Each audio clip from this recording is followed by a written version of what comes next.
request now Mr. Prabhash Nirbhay to take over and share his views. Thank you very much, Dr. Santosh Jha. Thank you very much to Dr. George Thomas, Dr. Upinder Dhar, Dr. Anu Kande, and the rest of the co-panelists here. I think the biggest challenge in shifting learning and development from Industry 4.0 to Industry 5.0 is what we are facing in this session. But in the last 10 minutes, we have had 100 participants drop off, which was highly unlikely in a college environment. You know, when you have a class full of 400 people, you can't get 100 people to walk off. But that's very much possible in a technology domain. So I think that we are living the example right now. And that's the biggest challenge that all educators are going to face, or how to keep our audience engaged with content, with our storytelling ability, and with our ability to get them to transition from training to learning. I wanted to share a small presentation as well, because I thought that's one of the bigger hooks nowadays. So I represent FlipCarbon. We are a very young boutique consulting firm based out of Bangalore, Noida, and Bombay. We work with small and medium businesses and startups. And the idea is to help Indian economy scale by creating, so on the one side, you have the 100,000 jobs, 300,000 jobs organization, but we also want to focus on the 100 job, 200 job, 300 job organization, which are doing a lot in the Indian economy. If you realize, almost 75% of job creation in India is being done by MSME businesses and not really the large corporate houses. So that's where FlipCarbon operates, helping these set of people accelerate and grow.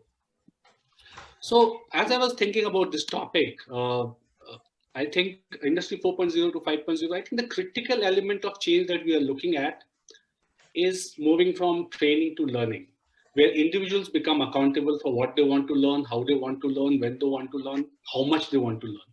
So I think we are shifting very much the needle from somebody deciding what to train you on to you deciding what to learn.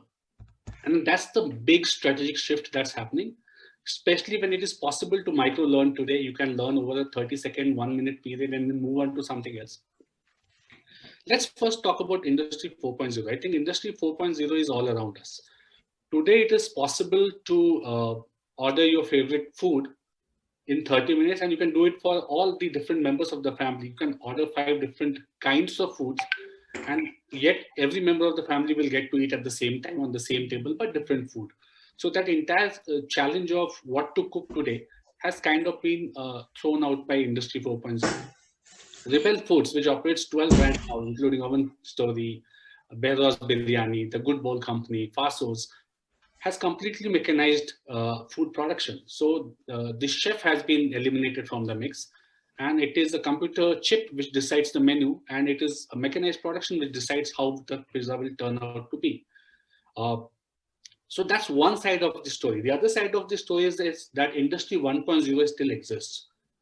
The same pizza, the atta still comes from a largely manual process. The farmer does it manually. The grinding machine is still operated to a large extent across the country manually by some labor. Despite all this talk about Internet of Things and artificial intelligence, the reality is that as soon as the lockdown happened, the one industry which suffered the most was manufacturing, because it was nowhere near as industrialized as we imagined it to be. It was nowhere near Industry 4.0. It was still at a 1.0, 2.0 level. And this art of coexisting between different industries, I think that's the critical piece, because I think we cannot have one training function.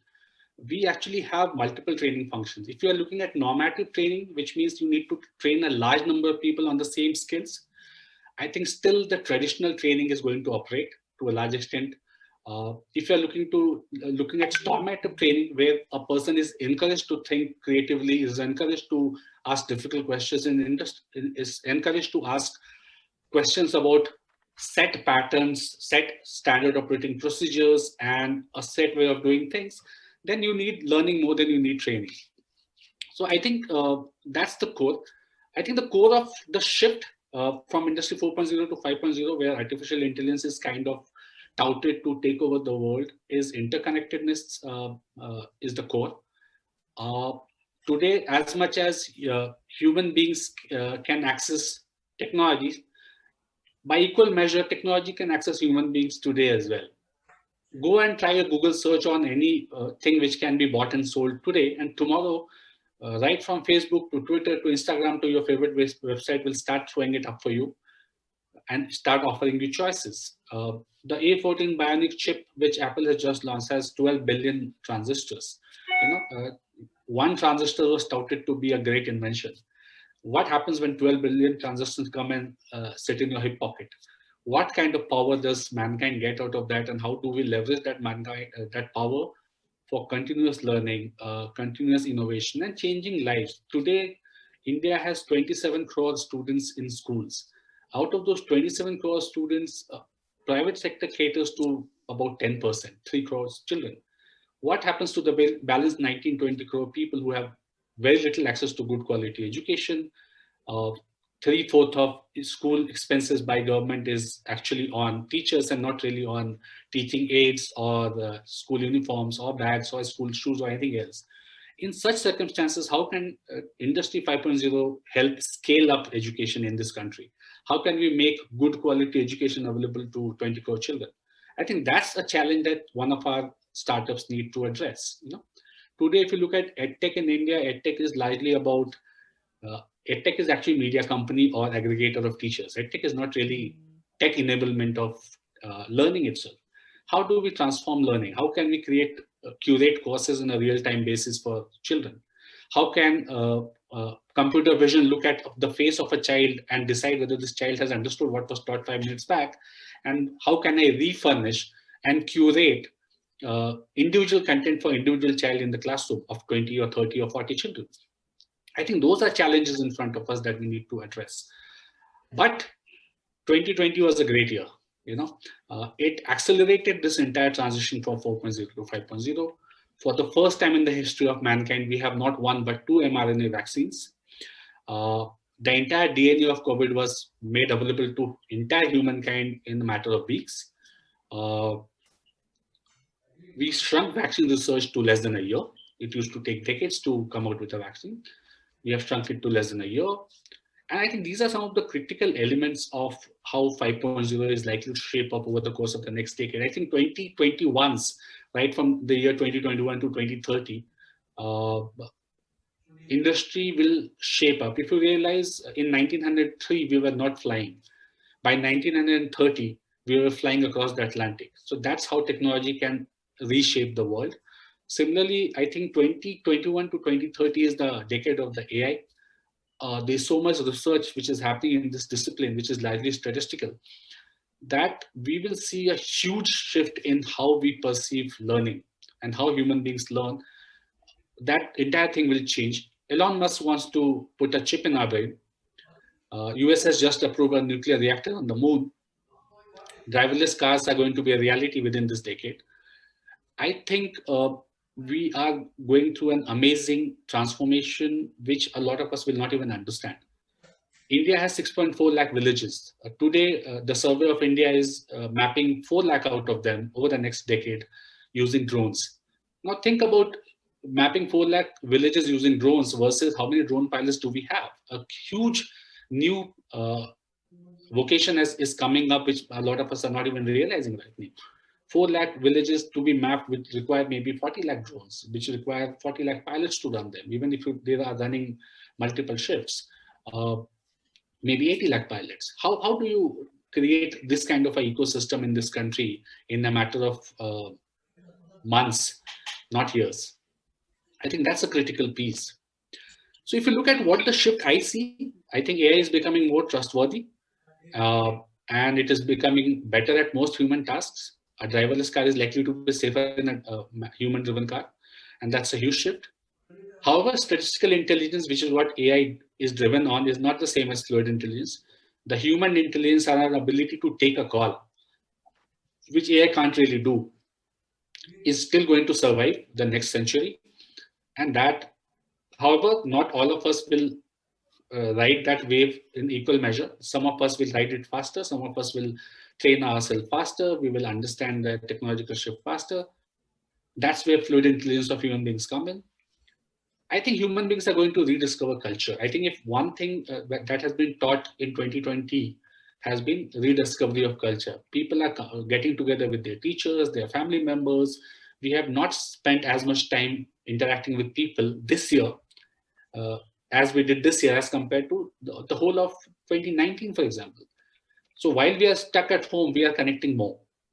I would not have come to Indore to be part of this session. Highly unlikely. You would have not thought of me also, perhaps. And look at what's happening today. No, I am here. Amrish is here. 2 different cities. Multiple people connecting from. I think somebody is from Calcutta. All of this has happened because we have interconnected a lot more. So it is actually a policy that we are locked in. We are actually unlocked in 2020.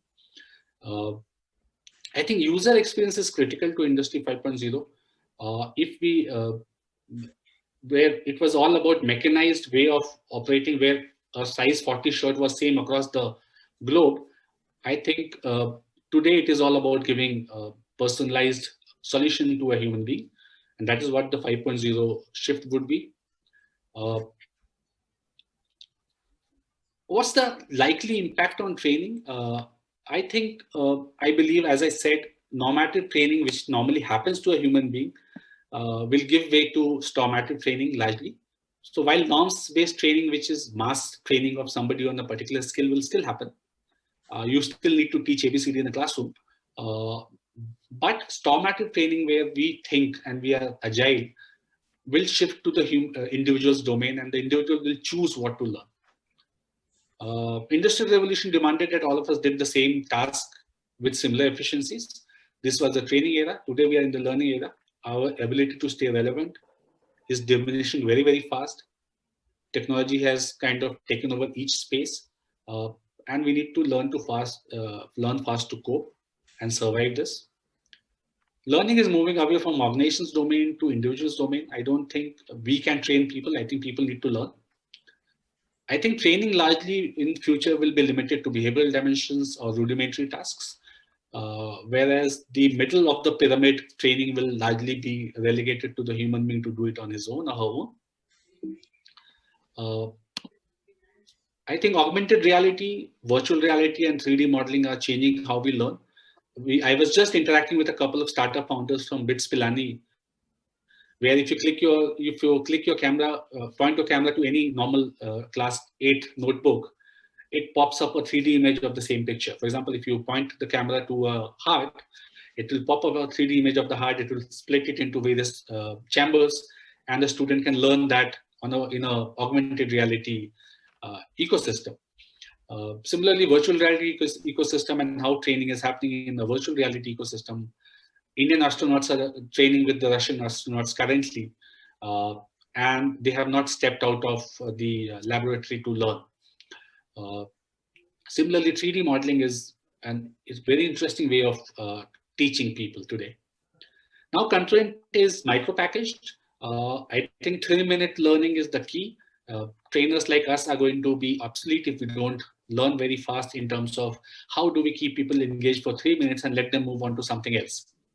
Now, anyone can learn from anyone at any time for any duration, which means a lot of our PhD degrees, a lot of our B.Eds that we were so proud of in the past, they are not relevant if your content does not engage people, which means you will have to create content which somebody would want to engage with. Otherwise, they will move on to that 20-something who is doing it better on YouTube, engaging people a lot more on YouTube or even on TikTok, and they will take away your audience. You may feel that you have a captive audience because you can get people to attend a classroom because there's attendance which is mandatory. Learning will happen with those people who are training them better. So these are some of the challenges that us as trainers, professors, teachers, we need to cope with. Computer vision and machine learning is making AI a more efficient and effective teacher. I think it will be possible to real-time curate courses and push it to people on their devices in the same classroom. So it will be possible to push different content to different students in the future in the same classroom based on what they learned from the previous content. It will be somewhat like a GMAT exam, because if you crack the tougher question, then the next question is even more tougher. If you get it wrong, then the next question is easier. Similarly, a classroom will become interactive. AI will be able to look at your face, gauge whether you have understood it, and then push easier or tougher content to your system to make you understand better. I think this is a very real scenario for the future. Real-time content curation is just one step away from forcing professors and teachers to evolve. And deepfakes can make learning environment difficult and treacherous, because it is very difficult today to differentiate between what is real and what is not. And hence, any kind of junk content is also being pushed through and being consumed by hundreds of thousands of people, assuming it to be factually correct. History is one of the biggest sufferers today. Today, for example, it is very difficult to help people understand that it was 300 years before Christ that Ashoka unified India into the country of this shape. And it was only about 500 years before us when the Mughals were able to do the same. Otherwise, India wasn't really one country. And we tom-tom that one country strength of India so much and point to our history to feel so proud of a history which was fragmented. But it is fake and people are consuming it.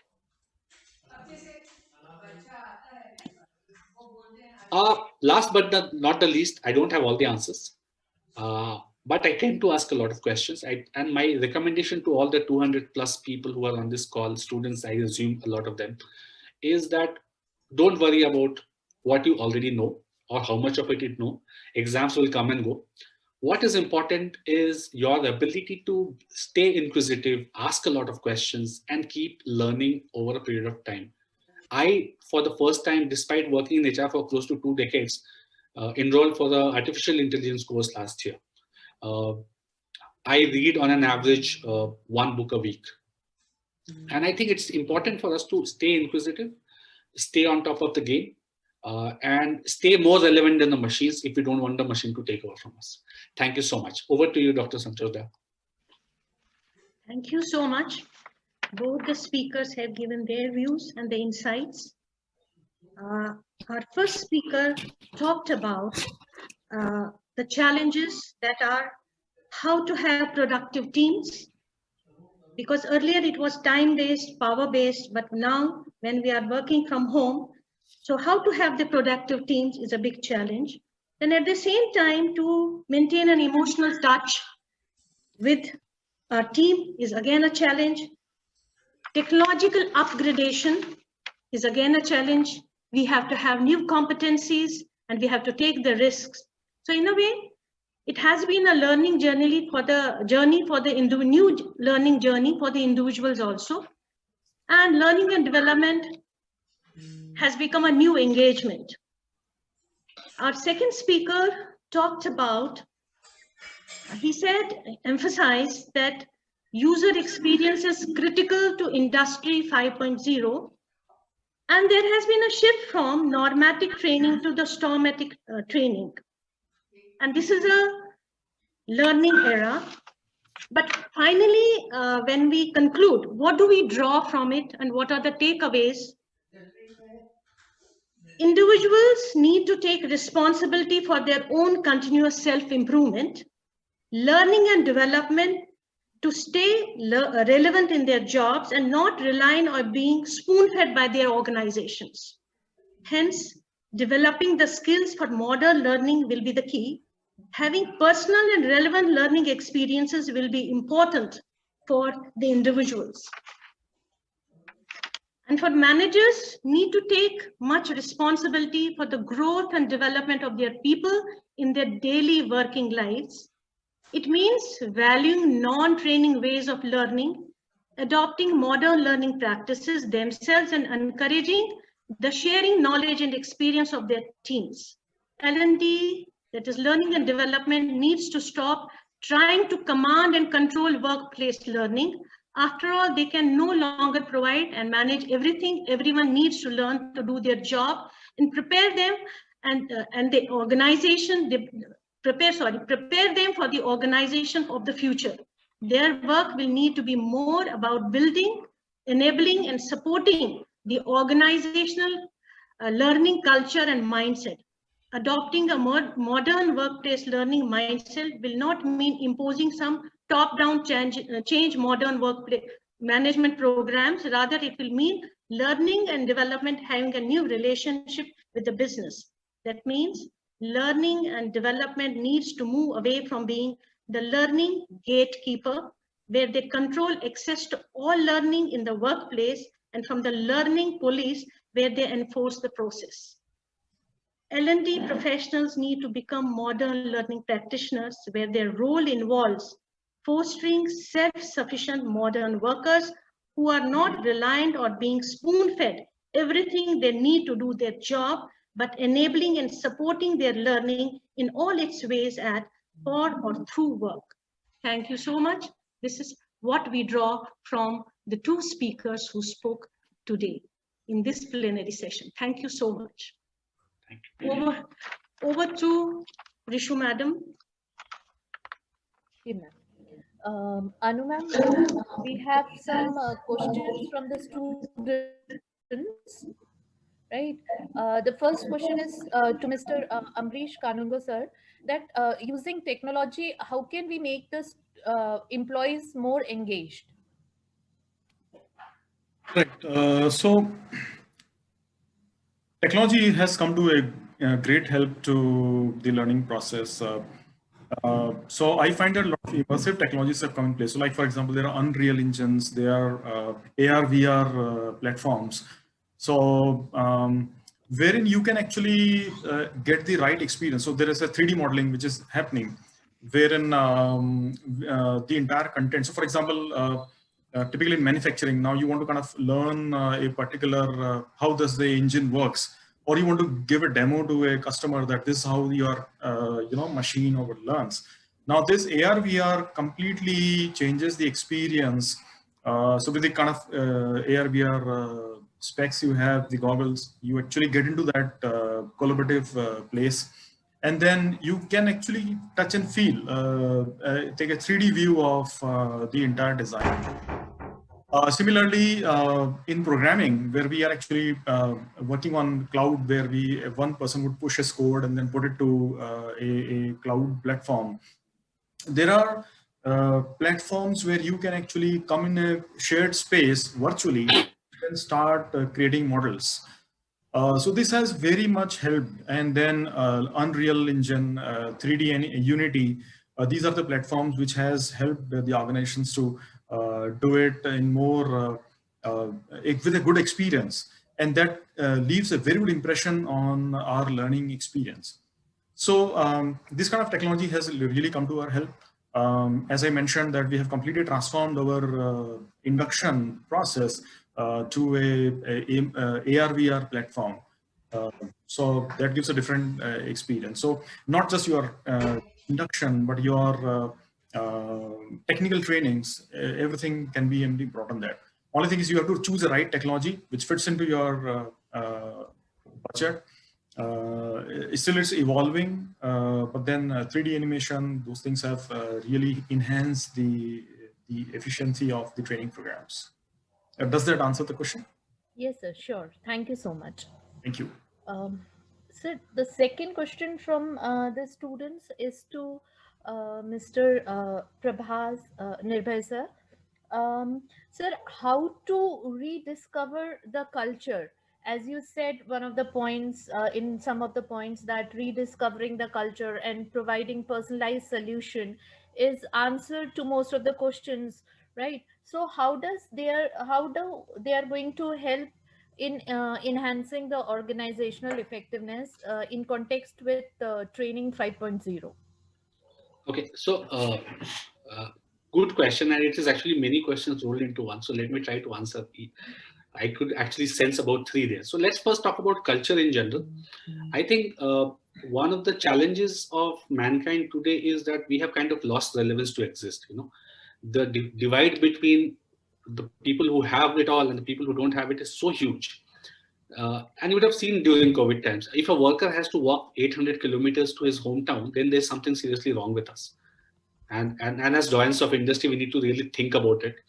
What went wrong? You know, why would somebody need to walk 800 kilometers home if he or she was being well taken care of the society in which we live in? True. And then obviously, and if you think of some of it, a CEO salary is 500 times the salary of the lowest paid worker.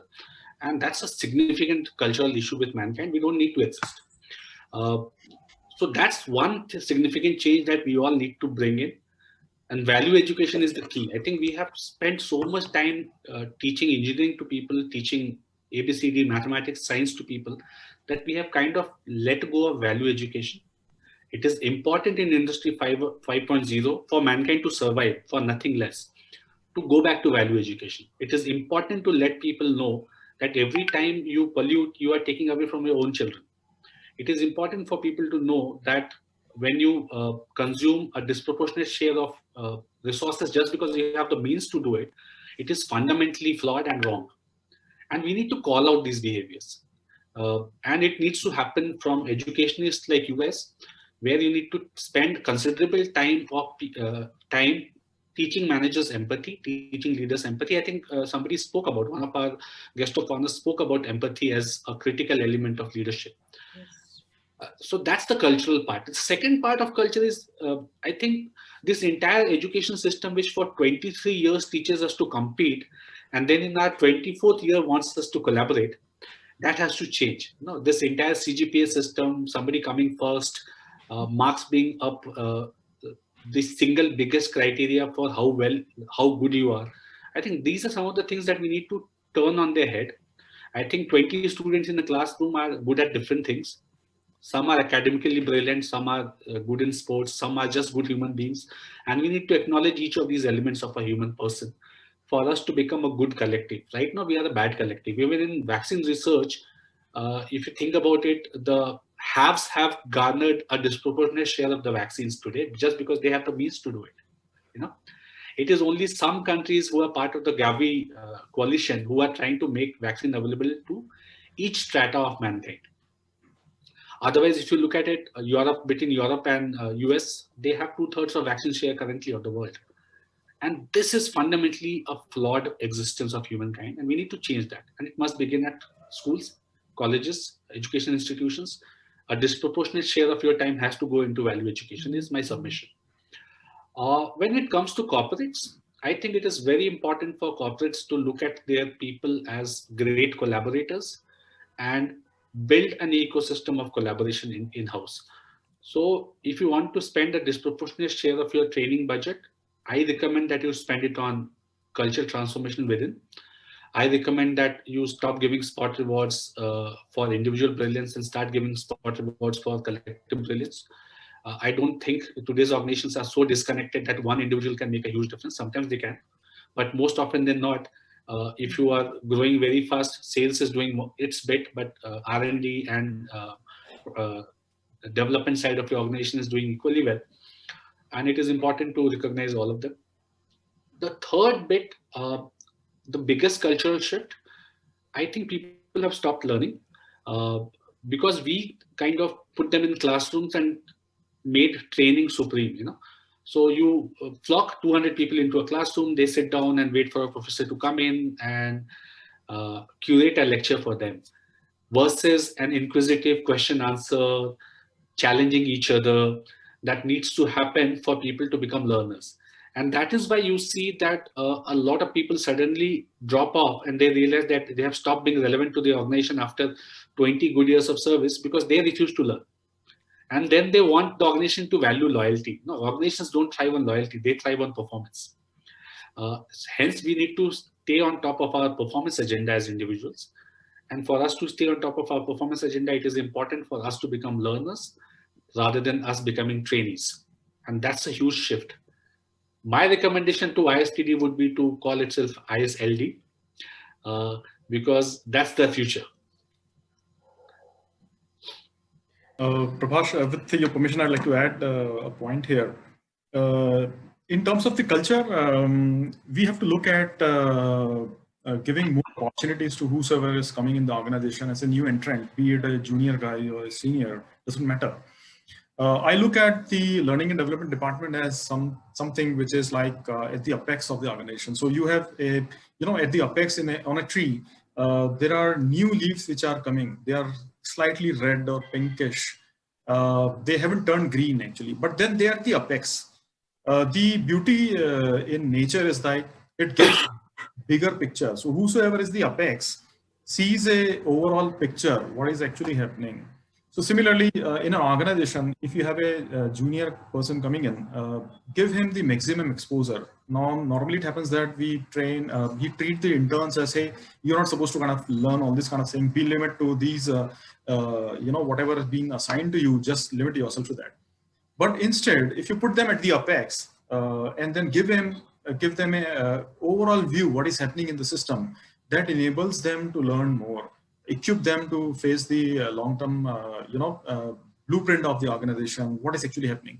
And this is what our government is also doing. So you have budding IS officers. They are actually put with the departments in the center so that they know how the government functions. And then they are posted in their different districts in India. So that the exposure at the right time is very, very important. And then it needs a shift in terms of what kind of cultural values we have. How do we see new persons coming in? Do we see them as a fresh breeze in the organization, and then give them full opportunity to see that? Thanks. Right, sir. There is one more question, sir, in the chat box, which says, what are the various challenges of using technology during this pandemic era? This is from Yash Jaiswal, sir.